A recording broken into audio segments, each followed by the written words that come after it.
ama udung kendek malo kanyo but propaganda mang'eni kere wuoye they are in relation to gik ma they around wach Gachagua ge nikech propaganda maduong' en wach mar temo thuo ker matiyo kawuono gi jopiny ni en ema sirikande tiyo marach inyo jopiny nikech uchumi mar Kenya rach.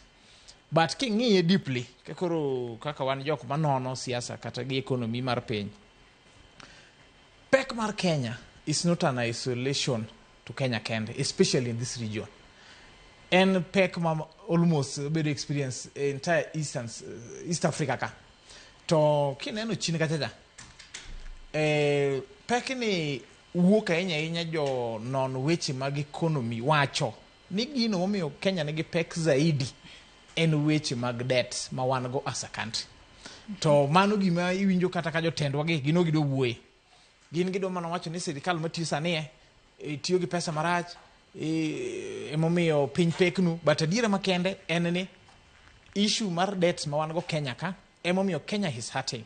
Magi makata IMF gini osewuoye, World Bank osewuoye, makata sani nitie jolony mane temo advice Kenya ni to ka tek kabisa nikech kata gope ma Kenya kawogi under the UK laws ma govern nikech mane colonizers wa pod treaties gi moko pod ritowa makata kuonde moko mokawe loni iro ka part of them guarantors waga. Jolony moko ne temo wacho ni ang'o mamono kata Kenya sani timo application moro mondo kata interest rates mag gope ma wan go gidwok piny, kata mondo maybe gope moko ma wan go bed written off kata log into grants. Jolony go temo wacho ni ma nyalo stabilize ahinya economy ma Kenya. But kidwang'e ni gigi gin mana propaganda ni piny tek nikech sirikal samoro nigi wachne moro ni kia kere ma tiyo marach en miriambo. Ne waneno kata mana report mar GDP growth dongruok mar Kenya. Ne waneno kaya 2022 and 2023 jolony mag weche mag uchumi ne wacho ni Kenya dongore mowuok e GDP mar 4.8% mochopo 5.2%.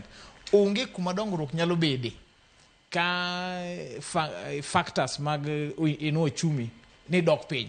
Tiende ni gik moko to beya en mana ni pesa ja piny michoko mang'eny monego bed ni gero piny sani ok nyal timo weche mag dongruok nikech ng'enyne dhi e chulo gope.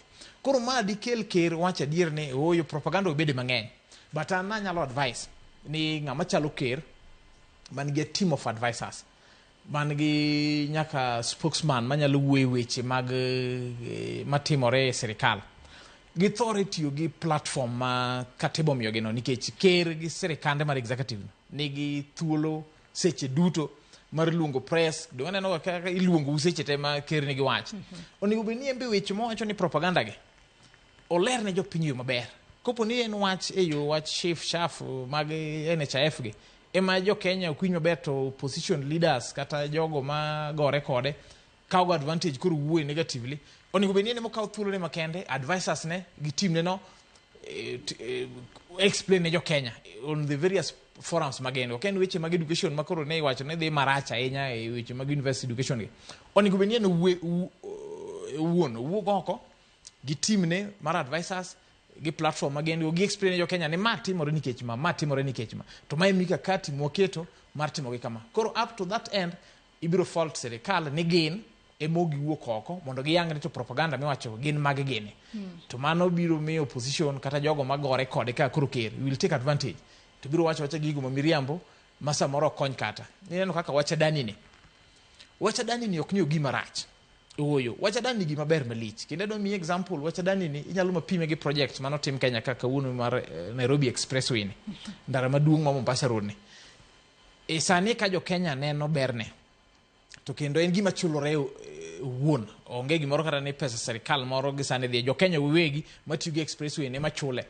Koro projects machalo mag public private partnerships ni gintie en mani koro kuma rahia gi citizens nene ni sirikal time marach en ni sirikal okaw thuolo gi mar explaining ne jo piny gino step ka step magitimo emineno kiwacho ni it's shrouded in secrecy, tiende ni deal sigoye mang'eny, but ok ni project no rach. En project ma kotim adier mane Jakenya ok dhi wite pesa, to en gima Jakenya kiny moro ni en gima dhi nuo chumi kabisa, nikech waseneno kata kambi machalo Danino kata kisomo reports pinje mamoko mabegi sitie, nitie mana kuonde mabegi sitie maber to a large extent. So that means ni kata ka environment nitie maber, ginyalo tiyo maber, ma obedi kata mana airport no ginyalo expand maber, ma Kenya ka be koro bede ni hub mar East Africa, nikech as we speak today to Rwanda chal ka gima kalowa, nikech kineno project mar expanding paw ndege no, Rwanda masani gero mare maduong' molo kata mar Kenya no.